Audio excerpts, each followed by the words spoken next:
रुड़की के झबरेड़ा थाना पुलिस ने 24 घंटे में हत्या का खुलासा करते हुए आरोपी पत्नी को गिरफ्तार कर लिया है। पुलिस ने खुलासा करते हुए बताया कि मृतक शाहनवाज की हत्या किसी और ने नहीं बल्कि उसी की पत्नी ने गला घोंटकर की थी। शाहनवाज की शादी पिछले माह 18 अक्टूबर को हुई थी। आरोपी पत्नी ने बताया कि उसका पति नशे का आदी था और अक्सर मारपीट करता रहता था, जिससे वह परेशान हो गई थी।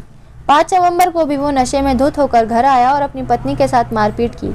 आरोपी पत्नी मुस्कान ने बताया, 5 तारीख को जब परिवार के लोग शादी में गए थे, घर पर मृतक की बहन और बच्चे थे।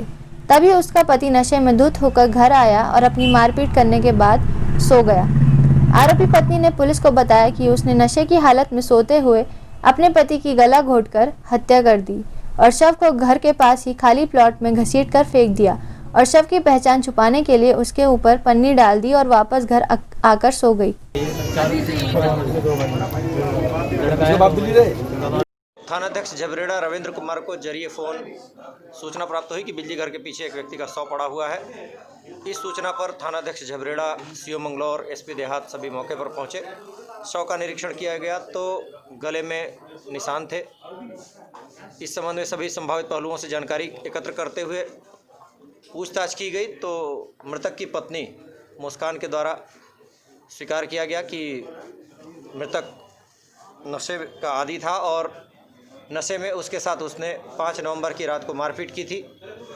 निरंतर मारपीट किए जाने से वो तंग आ चुकी थी और इसीलिए उसने उसकी गला दबाकर हत्या कर दी और शव को घसीटकर घर के बाहर 10 कदम की दूरी पर डाल दिया और रेड़े की पन्नी उसके ऊपर डाल दी। उल्लेखनीय है कि इस संबंध में मृतक के बहनोई एहसान पुत्र सत्तार के द्वारा अभियुक्ता उपरोक्त मुस्कान को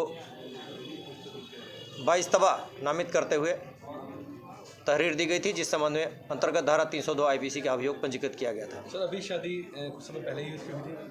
18 अक्टूबर को ही मृतक की शादी हुई थी अभियुक्ता के साथ और इन्हें अभी बमुश्किल एक दूसरे के साथ 10-15 दिन ही बिताए थे। तो सर, अकेली का कार्रवाई कोई साथ और मौजूद है? अभी तक की विवेचनात्मक कार्रवाई से उक्त अभियुक्ता के द्वारा अकेले ही उक्त घटनाक्रम को अंजाम दिया जाना पाया गया है, लेकिन अभी अन्य पहलुओं से विवेचनात्मक कार्रवाई प्रचलित है।